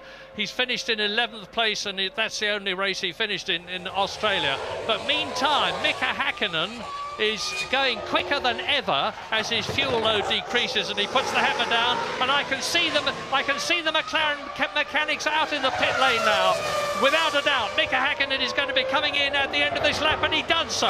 Mika Häkkinen in, and he comes in with a 26-second lead. It's going to be mighty close. Yes, it is. I don't know what's going on with Michael Schumacher out there, but James, tell us through about a pit stop. Fantastic atmosphere down here. It's just come towards McLaren in literally the last 2 laps. Michael Schumacher's just dropped off the pace. Maybe traffic, whatever. Häkkinen's put the hammer down. Slight delay, but a nice stop by Häkkinen. It's going to be very, very, very close. Yeah, I'm looking for Michael Schumacher, and he still hasn't gone through, unlike the last time. And Mika Häkkinen's coming down to the end of the pit lane. Michael Schumacher just is into the straight, and Mika Häkkinen is going to get the lead. He does so. There is Mika Häkkinen. He's in the lead as Michael Schumacher comes out to lap Jos Verstappen. It's going to be a fantastic last 15 laps of this race, because Michael Schumacher has done his stops. Mika Häkkinen has done his stops. Mika Häkkinen is on a newer set of tyres and will therefore have greater grip. And Rubens Barrichello in my sight, as I look across the pit lane, rolls out of the race into the garage, and Montoya in the Williams moves up into a podium position, 3rd place. What a development. I can't believe Ferrari didn't see that, the team didn't see Barrichello's real problem on the TV screens, but how wrong was I about McLaren not having the tools to get Häkkinen in front? And I really don't know what happened to Michael's laps. He had 2 or 3 very, very slow laps. It must have been through the traffic. Meanwhile, Mika had got a lot of fuel on board, did put on a big spurt, and it's, as James said, over the course of 2 or 3 laps, this race just completely turned around. Yeah, the last race Mika Häkkinen won was the Belgian Grand Prix last year. He's gone through Italy and America and Japan and Malaysia and Australia and Malaysia again, and Brazil and San Marino without a victory. Is this going to be the one that breaks the position for him? Well, he's in the lead now. You can look back down the track and see Michael Schumacher. The gap was 3.5 seconds. Now they've completed a lap after Mika Häkkinen has done his stop, and we will start to see whether Schumacher can make up any ground. It is lap 52. It is a 65-lap race. Montoya is 3rd. Villeneuve is 4th. Trulli is in 5th place. Nick Heidfeld looks as though he is going to score another point this season. He's already finished in 3rd place in Brazil, 4th place in Australia. He is in 6th position for Sauber at the present moment as you look at this replay of Rubens Barrichello with his left front wheel up in the air. Now, I wondered, Martin, when we saw him go off, whether it was a replay and that might have caused the problem before he came into the pits. No, well, I don't know. I didn't see the full sequence. That's a replay of Irvine's Jaguar and blowing up. He parks it right underneath the stand of the team bosses, so they'll smell the oil burning, unfortunately. Steps out, walks directly into his garage. Didn't see the Barrichello sequence, other than we saw him get out of shape under braking. I'm pretty sure that it's the rear suspension failure that put him off the road. And meanwhile, Michael Schumacher's pace has definitely slowed down. Michael Schumacher lapping nowhere near what he was before, some 1.4 seconds slower than his fastest lap of the race at the moment. So the next question is, can David Coulthard, who is in 7th place, catch and pass Nick Heidfeld? He's lapping about 1 second a lap faster than the German, but he's 6 seconds behind him. It could well be that David Coulthard will be in the pits.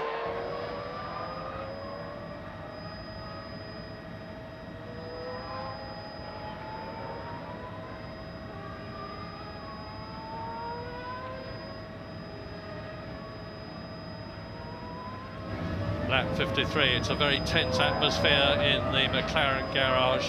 There is Adrian Newey's wife, Mika Häkkinen's wife, looking anxiously at the monitor in front of them, which gives us the picture that you see of their man leading the Spanish Grand Prix from Ferrari's Michael Schumacher. Here he is, now 5 seconds behind Häkkinen.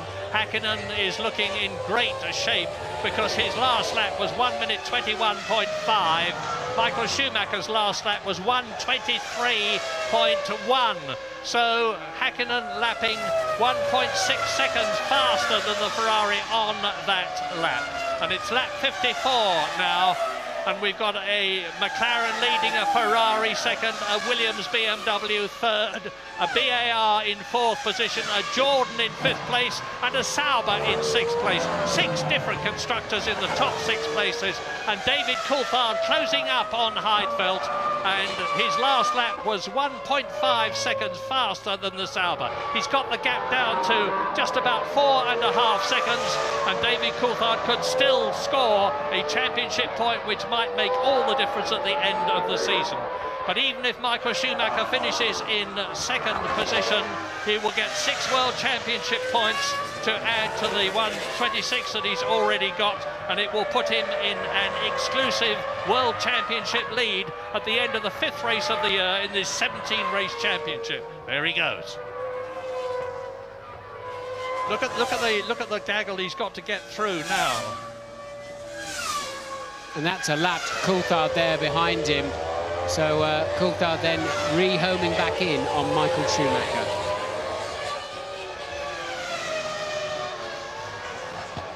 Now here is Mika Häkkinen closing up on the sole Jordan left in the race.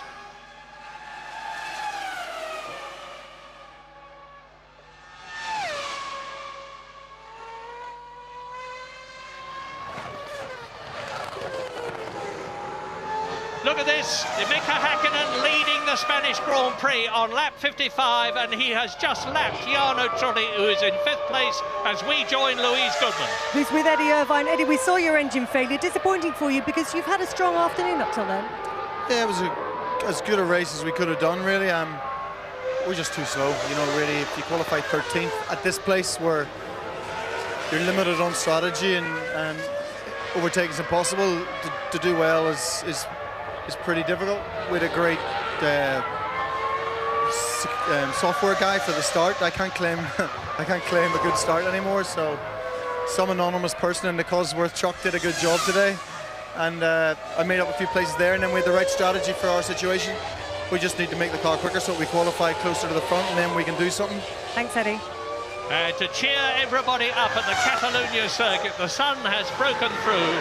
You are seeing sunshine on the tarmac now, especially in the start and finish area, which Mika Häkkinen is approaching to go through and complete his 55th lap into lap 56 in the 65 lap race, leading Michael Schumacher by an increased margin of nearly 7 seconds. That is Montoya, who is third, 3 seconds ahead of Villeneuve. Michael Schumacher then now some 2.5 to 3 seconds a lap slower than his new lap record of a 1:21.1 earlier in the race. So at a crucial stage, just around the pit stop area, Schumacher's got a problem. I can only speculate maybe the team have told him to slow down a bit, because we've seen his teammate Barrichello have a suspected suspension failure, and quite clearly Michael all of a sudden is on a cruise. I can't see any problem with his car, can't hear any particular problems. I was looking at the tyres, wondered if he'd picked up some blisters with those very fresh tyres, pushing them hard. His tyres look absolutely fine too, so we don't know what Michael's problem is, but it's surely lost him this race. Well, you're looking at Juan Pablo Montoya, who in his 5th Formula One Grand Prix of his career looks as though he's not only going to finish the race, but in the process finish on the podium in 3rd position and score 4 World Championship points, the first points of his career. He failed to finish in Australia, Malaysia, brilliantly led in Brazil until he was taken out by Jos Verstappen, and failed to finish at the San Marino Grand Prix at Imola. Well, he's on lap 57 now. It's a 65 lap race, so there are 8 laps still to go of this 3-mile circuit, 24 miles about, and James Allen has got news for us from the pits. Yeah, I'm standing down here with waiting for Rubens Barrichello. He's just finishing off an interview with somebody else. I'm going to try and find out from him if he has any idea. Rubens, can you tell us, first of all, what your problem was? Was it a suspension failure? Yeah, I had a suspension failure. I thought it was a puncture, because I came in for that, and they changed the tire, and it was just like that. When I braked for 10.7, the car went just straight, and I would say the rear suspension let me down. At the same time, Michael's pace dropped off by about 2 seconds a lap. It's handed the lead to Häkkinen, and now Michael is lapping in the 1:24s. Have the team told him to slow down because of your problem? Well, I haven't spoke to Ross, but we're very much together on the team, and so whatever happens to Michael, Ross let me know, and I always try to change things around. So I would say that could be the reason why. Thanks very much, Rubens. Well, Rubens' second retirement in 5 races this year. He failed to finish in his home country of Brazil, but a bitter disappointment for him. And Michael Schumacher there has just lapped Luciano Berti for the 2nd time. Berti in his first race for Prost has Mika Häkkinen leading the race now by over 12 seconds, goes into another lap in the closing stages of the Spanish Grand Prix, which certainly looks as though it has seen a turnaround in the constructors' fortune. Coulthard now then just 8/10, that's Häkkinen of course, but Coulthard now just 8/10 of a second behind Heidfeld, the current 6th place man, and he badly needs a point or 2 this afternoon. The next man, if he passes Heidfeld, will be truly another 7.5 seconds down the road. So suddenly it's all turning around nicely for the McLaren team. Michael Schumacher now effectively just about the slowest man on the racetrack. Now he's down in the late 1:25s, and the lead is up to 15 seconds. Yeah, and it's, as you say, looking good for McLaren, particularly in the Constructors' Championship, because they're on a potential 11 Constructors' World Championship points compared with 6 for Ferrari, to close the gap from 10 points for Ferrari's advantage to 5 points if they finish where they are. I always make that caveat, because in the closing stages of a Grand Prix, all sorts of things can happen. That was a bad effort there for Villeneuve, not by him. He was very courteous to let the leader through, and he was only just over 2 seconds behind Montoya was Villeneuve, but he lost an awful lot of time. He was very courteous, and Häkkinen seemed to be taking forever to actually clear him and get out of the way. I'm going to be most interested at the end of this race to hear what Michael Schumacher says in the drivers' interviews. Here he is being taken by David Coulthard. That's Coulthard unlapping himself, Murray. So Coulthard, current 7th place man, unlapping himself on the ever slower Michael Schumacher. And David Coulthard still in his 7th place, still behind Nick Heidfeld, who'll be hanging on grimly. Heidfeld with the Ferrari engine badged as a Petronas in his Sauber, the team that's made the most progress this year in comparison with last year and its past. And it's still on lap 59, Häkkinen, the gap 17 seconds to Schumacher. The Williams BMW of Montoya in third position, then the BAR of Villeneuve, the Jordan of Trulli, and the battle between Heidfeld-Sauber and Coulthard's McLaren for that sixth place and the last World Championship point. Well, there's the man who knows exactly what Michael Schumacher's problem is at Ross Brawn, and he's up on the pit wall and clearly is not about to tell us or anybody else, and that's how close Coulthard is now to Heidfeld. But Heidfeld's got a good car around here. You can hear them popping and splashing away on the traction control. Listen to them. Yeah, he's got... And his only chance really is to keep close through turn 13 and hope he can get him at the end of the straight. But Heidfeld's Ferrari engine in the back of that car is giving out pretty good power as well. Coulthard then not close enough at the moment for a toe. Can he pick it up in the second half of the straight? I don't think so. Much more experienced driver, 112 Grand Prix to 21 of Heidfeld. Heidfeld, who is the man who won the Formula 3000 Championship a couple of years ago, drove for the Prost team when it was just about at its lowest ebb last year, and his confidence was very low. He's got it right back with a very fine motor car, this Ferrari-powered Sauber, and he will know that he's got to hang on to that place that he's got now by keeping David Coulthard back somehow or other, fairly, and just look at the way that Coulthard is harrying him. And Heidfeld has got to hang on for at least 5 laps like this, because this is lap 60. It's a 65-lap race, as I keep saying, and they're coming up now to Jenson Button, who's down in 15th place. And if either of them puts a wheel wrong there, the place could change. Heidfeld's got to decide where he can attack Button. Button will see them coming up in his mirrors and will realise that he's being lapped, and I'm sure will move over and let them through.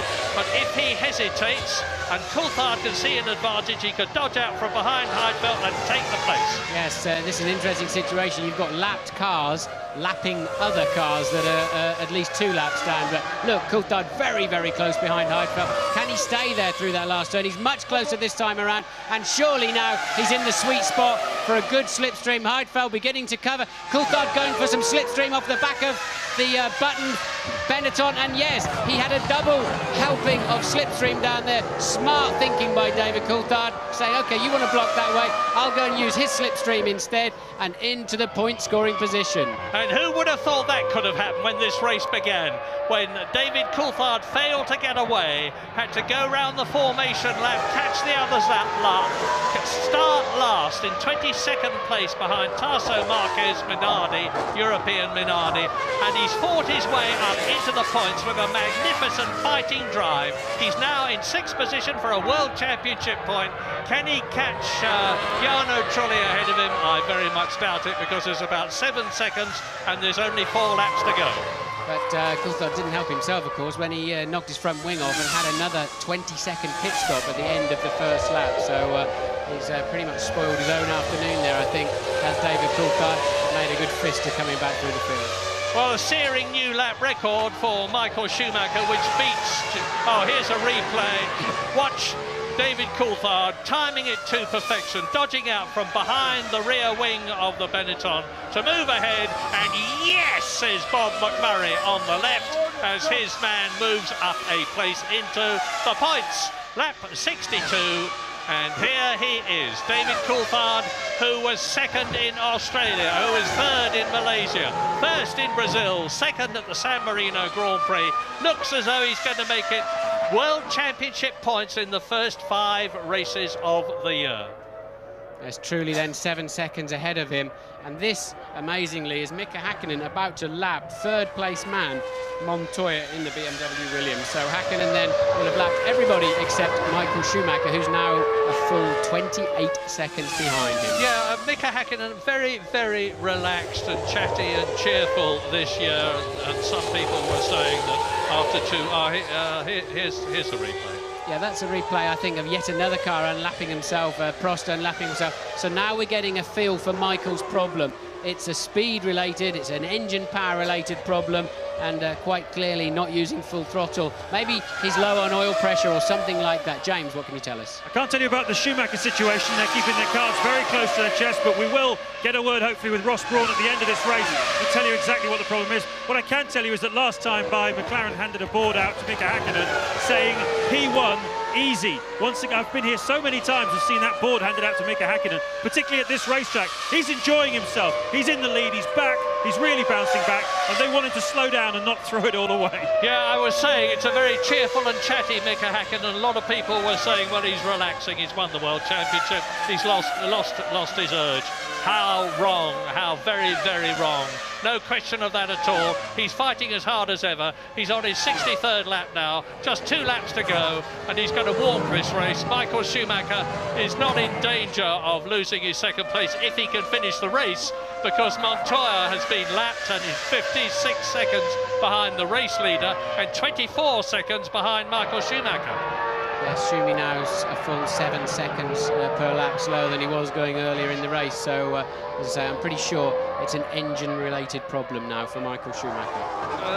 Traction control related? We're looking for straws now. Well, it could be, because during the traction control phase, the cylinders are cut, the mixture, the spark has changed, butterflies are sometimes moved. It's quite a complex situation. Michael really going slowly now. So, but alternatively, it could be something like a hydraulic pressure, Murray, or an oil pressure situation where he just wants to coast. He does have a half a minute in his pocket to 3rd place man, but he's going to need it if he has many more problems than this. Just look at the way that Kimi Räikkönen there in 9th place in the Sauber Petronas has gone past the 2nd place man, Michael Schumacher. But Mika Häkkinen is not far off now, completing his 64th and starting his 65th and last lap. And over the line goes the Ferrari. So it's just hang on as far as Schumacher is concerned. He knows that if he can just finish this race, he's going to have done the next best thing to winning, and that's to finish in 2nd place and get the 6 World Championship points that can matter so much. That's Nigel Stepney, the man who Schumacher hit last year, nearest to the camera. And then down the road, down the gantry of the Ferrari, some very calm but no doubt very worried people, because they know that he's got to hang on for that last 5 laps or so. And it's going to be a wonderful return for Mika Häkkinen after many races in the wilderness as far as he's concerned, and he has lapped Juan Pablo Montoya and is coming out of the last corner of the lap to start his 65th and last lap of the 2001 Spanish Grand Prix. This is the man, Mika Häkkinen, who won in 1998, 1999, and last year. If he can just do this last 2.5 miles or so, he is going to have won this race 4 years in succession. He's slowing down, Murray. I thought I heard it rattling as it came past the pits last time. Mika Häkkinen is slowing right down. Is he out of fuel? Oh, this could be absolutely fantastic. He's got to finish this last lap. Meantime, Michael Schumacher at reduced speed will be closing up on him, and there is Schumacher starting his last lap as Mika Häkkinen tours. Is he going to stop? Is Michael Schumacher in the last knockings of the race as Häkkinen looks down into the cockpit? Sparks coming out of the back of... I thought I saw a couple of sparks, yes. So it is a pure mechanical problem for Häkkinen then, not a shortage of fuel. Häkkinen, I do not believe, will get over the finish line. And Adrian Newey looking there, and bang, the engine's gone. And David Coulthard had the same sort of thing happen this morning in the warm-up. It was a hydraulics problem. And on the very last lap of the Spanish Grand Prix, Michael Schumacher looks as though he's going to go through and take another win. What an incredible situation. It would be his 3rd, and Mika Häkkinen has pulled off. Michael Schumacher has just got to get there. He goes into the lead. Wow, my goodness, an incredible finish. Mika Häkkinen had got the race in his pocket, only to be denied it. And look, this looks like a repeat of his situation at the Italian Grand Prix at Monza. He's going to get out of the car. No. Mika Häkkinen waves to the crowd. This sort of thing happens in motor racing, and it has happened to him, and he has taken it magnificently. Michael Schumacher doing something I've never seen him do before. Wave to the crowd, and Michael Schumacher wins in Spain for the 3rd time to increase his World Championship lead. What an unbelievable finish. Martin. I'm just wondering if Häkkinen can still score some points. Remember, he'd lapped everybody up to 3rd place man. Some of those will be able to recover that lap. Where will Mika Häkkinen still be able to finish? It was the final lap of the race, and still waving at the crowd. We're waiting then for Montoya. He surely will finish 2nd. Yes, Montoya will have unlapped himself, so 2nd place man then Montoya, and I'm sure Villeneuve, Trulli, and probably Coulthard can all come through too. Häkkinen may score no points whatsoever. Good news for Michelin. I've talked about the Bridgestone-Michelin battle on the tyre front, and Juan Pablo Montoya takes 2nd position, his first podium place for Williams and BMW. Over the line goes Villeneuve 3rd, Jarno Trulli is 4th. David Coulthard has got 2 World Championship points by finishing in 5th position. And Mika Häkkinen does not score a point because Nick Heidfeld takes 6th place in the Sauber. Yes, Häkkinen was 2 laps ahead of everybody from Verstappen in 12th place backwards. And of course, Michael then trailing so far behind. Michael was not going to clear the line and prevent others from finishing the race by winning it at speed. So Michael limping home to another Grand Prix victory. Yeah, and what a lovely bloke Mika Häkkinen is. He's taken that bitter reverse of his fortune stoically, almost humorously, certainly very good-heartedly and good-naturedly. Helmet off, waves to the crowd, smiles at them. He will live to fight another day. But bad news for Mika Häkkinen because he failed to finish in Australia, he failed to finish in Brazil, he's failed to finish here in Spain, and James Allen has news. Well, I'm down here with Ross Brawn. You've just been talking with Michael on the radio. What were you saying? Well, we were a bit mystified during the race because it was going so well up until the middle. I knew they were going to come in around lap 50, but our prediction showed we should have been okay because the laps Michael was able to do in the middle of the race would have been more than enough. But they had a terrible problem with the 3rd set of tyres, a very bad vibration, and he just couldn't respond. So it was our lucky day today. You could say that again. I mean, that last lap was just unbelievable. I bet you thought that wasn't going to happen. Well, I've been there before. Gerhard lost Hockenheim in the Benetton in the last couple of laps. The engine blew up. I mean, until you get over the line, it's not finished. And I heard Mika go past, sounding very bad. So I couldn't believe it, no, but you take it when it comes. You can't be born good, be born lucky, Ross. Well, what does that picture in the background remind you of? It reminds me of Nigel Mansell driving the Williams with the great Ayrton Senna sitting on the side pod being transported home after he had retired from the British Grand Prix. But this time it's David Coulthard who finished a brilliant 5th, having started 22nd, taking his teammate Mika Häkkinen, who lost the lead on the very last lap to the man you are looking at, Michael Schumacher, a brilliant victor. Yes, ironically, as I said, Michael's lack of pace at the end and enabled many of those people, we saw them all unlapping themselves, allowed them to carry on and finish the full quota of laps, and it cost Häkkinen because he actually finished the race 9th, albeit on the side of the road. And well, what a change of fortunes. It all looked so easy for Ferrari, didn't it? And all of a sudden I remember us saying, wow, it's turning in McLaren's favour here. And just at the last moment, there's 2 sick McLaren drivers there. Coulthard got 2 points, but he knows he could easily have won this race now. His car's run faultlessly, and Häkkinen, of course, had it in the bag with under 3 miles to go. And there he is, new boy. Juan Pablo Montoya finishes 2nd. Michael Schumacher leads the World Championship now on his own from David Coulthard by 6 points, 36 to 28. Rubens Barrichello is still in 3rd position, and Ralf Schumacher is still in 4th place. And Nick Heidfeld in 5th position, but Jarno Trulli moves up to 6th place ahead of his teammate Heinz-Harald Frentzen, as slightly bemused, I think. Michael Schumacher talks to Herbie Blash about his reverse of fortunes on the last lap of the Spanish Grand Prix, and Mika Häkkinen is transported not the way he had hoped, but nevertheless on wheels and not having to walk in. And you can see some very, very happy fans there. The Spanish Grand Prix, after one of the most amazing reversals of fortune I have seen for a very long time, won by Michael Schumacher, laughing his head off, talking to Sean and Lacey.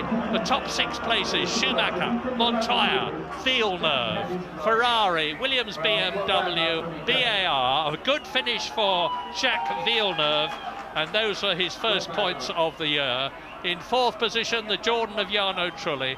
David Coulthard gets those 2 World Championship points, and both the McLarens finish in the points for the Constructors' Championship to close the gap on the leaders Ferrari, and Nick Heidfeld takes 6th place. Yes, Hakkinen didn't finish in the points, of course, Murray, but Coulthard with a couple of consolation points. And, well, Mika just seems actually pretty happy with life, doesn't he? He put a good show on today, really his first properly strong Mika Hakkinen-style race of the year. And I'm just surprised, though, that he's not a little bit more gutted, I think, is the word I was expecting to have to use when we saw him take his crash helmet off. Really nice to see the good fellowship that exists between them, and hats off to Mika Hakkinen for taking it so very, very well. So I think King Juan Carlos will almost certainly be presenting the trophy to the race victor, Michael Schumacher. The King of Spain is a very keen motor racing enthusiast. I remember earlier on in this programme we showed him presenting the trophy to James Hunt in 1976. It is indeed going to be His Majesty that presents the trophy, and the winning constructor will get his trophy from Marc de Petta. And I wonder who's going to turn out for Ferrari to take the Constructors' Trophy. Will it be Ross Brawn? Will it be Jean Todt, who is the team manager? Ferrari now lead the Constructors' Championship still, of course, by, and I was surprised to see this because my mental arithmetic said it was going to be much better, from McLaren. 50 points for Ferrari, 32 for McLaren. Onto the top step of the podium goes Michael Schumacher. Jacques Villeneuve on the right, up there for the first time for a very long time, and Montoya up there for the first time ever.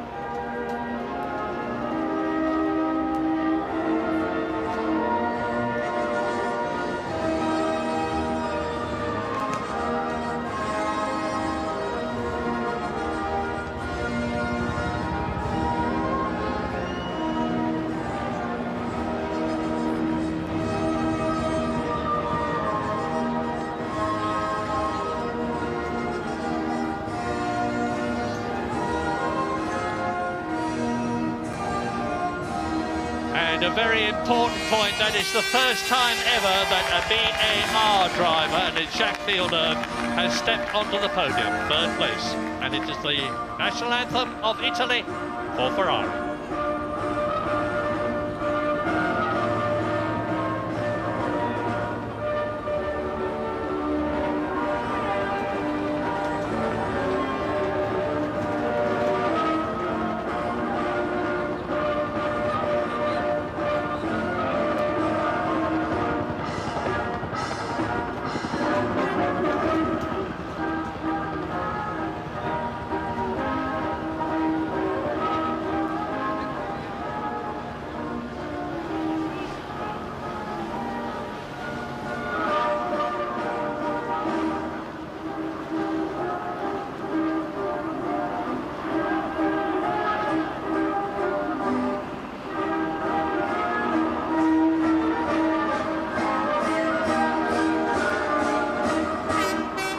Michael Schumacher's 47th World Championship victory. The man who's won the most ever, Alain Prost, 51. Michael Schumacher is getting closer and closer to being the all-time great in terms of victories. He's now scored 714 World Championship points, 84 behind the record of Alain Prost. as he lifts a magnificent trophy, knowing that that other record could soon, in the comparatively near future, fall to him too. Michael Schumacher wins in Spain. A new boy on the podium as you watch the broken McLaren of Mika Häkkinen being recovered. The new boy, the smiling Colombian on the left, Juan Pablo Montoya. We're surely going to see him up there many more times in the future. And welcome back to the French-Canadian Jacques Villeneuve, the world champion of 1997, scoring those first ever points for the BAR team. Jarno Trulli, well, Jordan up there, and David Coulthard scores those World Championship points, 2 of them vital points for McLaren, and Nick Heidfeld, another great point for Sauber. Champagne time, they're going to get wet, but they will be very happy to do that. It's been in a magnificent cause. Ferrari has won, Williams BMW second, BAR third. That's the first time we've had a result like that.